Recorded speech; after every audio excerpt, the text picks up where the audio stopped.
Aujourd'hui est à la croisée des chemins.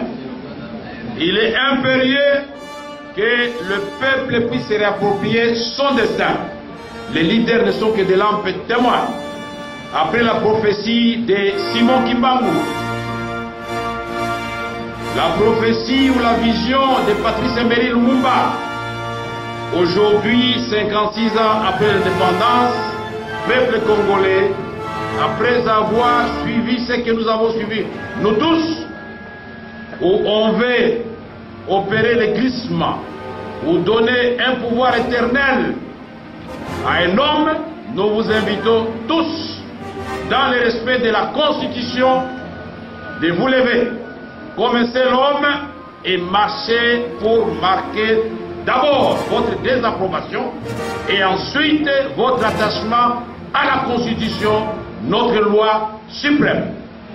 Marchez aussi pour réclamer les élections qui donnent au peuple congolais le pouvoir, lui le souverain, de renouveler sa confiance tous les 5 ans aux dirigeants qui dirigent ce pays, dans le délai constitutionnel. Enfin, notre colère d'abord.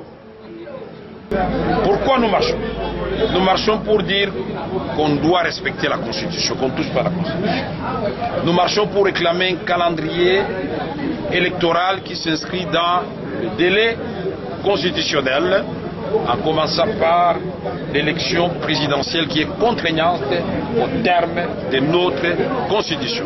Le peuple ne va pas accepter un seul instant, un jour de plus, une heure de plus de glissement. Nous voulons qu'il parte le 19 décembre 2016 à minuit et que le 20, il vienne dire officiellement au revoir au peuple congolais. Donner un pouvoir éternel au président Kabila, nous disons non. Toute Congolaise, tout Congolais, où qu'il se trouve, sur le territoire national, en commençant par Kinshasa et toutes les villes et villages du pays, ce Congolais, cette Congolaise-là, doit se mettre à marcher dans la rue avec des rameaux et des mouchoirs pour dénoncer cette imposture. Alors, que ce soit dans la diaspora ou ici au pays, nous devons exprimer notre colère puisque le pays est en danger, la nation est en péril. D'ailleurs, ce dialogue est vidé de toute sa substance. C'est fini et aujourd'hui, il a son laissé-passer de glissement et de pouvoir éternel en poche. Peuple congolais, nous devons enseigner à tous les Congolais de tous les coins du pays de cette imposture qui a été commise. Mobilisons-nous, sensibilisons le peuple. Nous devons démontrer que ce peuple, de la même façon que quand il est endeuillé, il peut se mobiliser par millions. Et quand il y a une rencontre de football, on peut quitter le Massina jusqu'au stade des Martyrs à pied. Aujourd'hui, quel est le devenir? Le destin est menacé. En tout cas, le peuple doit montrer que son destin passe avant tout. Dernière question, Vita. Et ceci, conformément à l'article 64 de la Constitution, qui donne le droit à tout Congolais d'empêcher un individu ou groupe d'individus d'exercer le pouvoir en violation de la Constitution, d'y accéder en violation de la Constitution. Dernière question.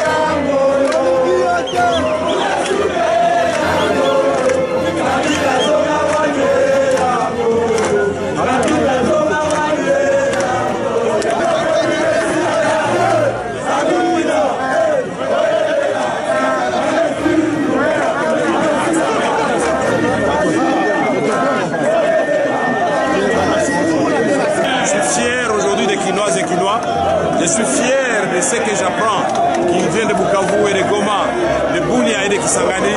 C'est ça, il faut défendre la patrie. Nous défendons notre constitution, nous voulons les élections dans les délais. Nous pensons que le temps de respecter nos constitutions est arrivé. Le combat des forces vives, des forces politiques et sociales et du peuple congolais, c'est de dire réveillez-vous. Le jour où vous apprendrez qu'il y a des discussions à l'Assemblée nationale, ici chez nous, la déventure de l'Assemblée nationale n'a pas de clôture. Venez envahir et empêcher les députés de le faire. Burkina Faso doit nous servir de leçon. Vous devez braver la peur. L'Afrique a souffert pendant longtemps avec des présidences à vie. Et donc, les chefs d'État doivent comprendre tous que le peuple africain les regarde. Et que c'est fini cette époque où ils doivent prendre la présidence de la République pour s'enrichir pour leur famille, leur belle famille et pour leur propre compte et une présidence. Fini l'époque des hommes providentiels. Et pour le moment, pour l'Afrique, la constitution ou les constitutions deviennent sacrées et inviolables. On n'accepte plus qu'on touche à la constitution. Le combat a commencé au Sénégal. Aujourd'hui, c'est au Burkina Faso. Nous félicitons le peuple burkinabé et nous disons que cela inspire non seulement les leaders congolais de l'opposition, mais aussi l'ensemble du peuple congolais, qui doit comprendre que son destin, c'est entre ses mains. Et si m'était donné de donner une mention, c'est mention grande distinction au peuple congolais. Le peuple ne va pas accepter un seul instant, un jour de plus, une heure de plus de glissement, c'est-à-dire non au troisième mandat.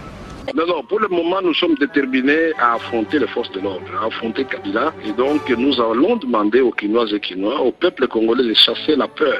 Nous allons l'affronter parce qu'il s'agit pour nous et à la fois d'appliquer l'article 23 de la Constitution et l'article 64 de la Constitution. L'article 23, nous devons jouir de notre liberté de manifester, de parler et d'aller devenir. L'article 64, quand quelqu'un ou un groupe d'individus veulent exercer un pouvoir en violation de la Constitution, le peuple a le droit de les en empêcher. Et c'est ce que nous allons faire. Il n'y aura ni glissement, ni un jour de plus, ni un jour de moins. Nous allons changer de stratégie. Nous allons tout simplement dire, maintenant, c'est Kabila dégage. Nous allons demander à la population congolaise de partout de s'occuper de tout ce qu'il y a comme symbole de Kabila. Donc ça sera la fin du mandat de Kabila pour nous. Aujourd'hui, les Congolaises et les Congolais, est-ce qu'ils veulent un troisième mandat pour Kabila? Non. Et donc, nous allons demander aux Kinoises et Kinois, au peuple congolais de chasser la peur. Nous allons l'affronter parce qu'il s'agit pour nous et à la fois d'appliquer l'article 23 de la Constitution et l'article 64 de la Constitution. L'article 23, nous devons jouir de notre liberté de manifester, de parler et d'aller devenir. L'article 64, quand quelqu'un ou un groupe d'individus veulent exercer un pouvoir en violation de la Constitution, le peuple a le droit de les en empêcher. Et c'est ce que nous allons faire. N'ayons pas peur. S'il y a un danger qui guette la République et que nous tous nous soyons tués pendant longtemps, nous serons comptables des dégâts. Nous disons que cette révision, si elle passe, elle doit passer sur les cadavres des Congolais. Nous disons que cette révision, si elle passe, elle doit passer sur les cadavres des Congolais.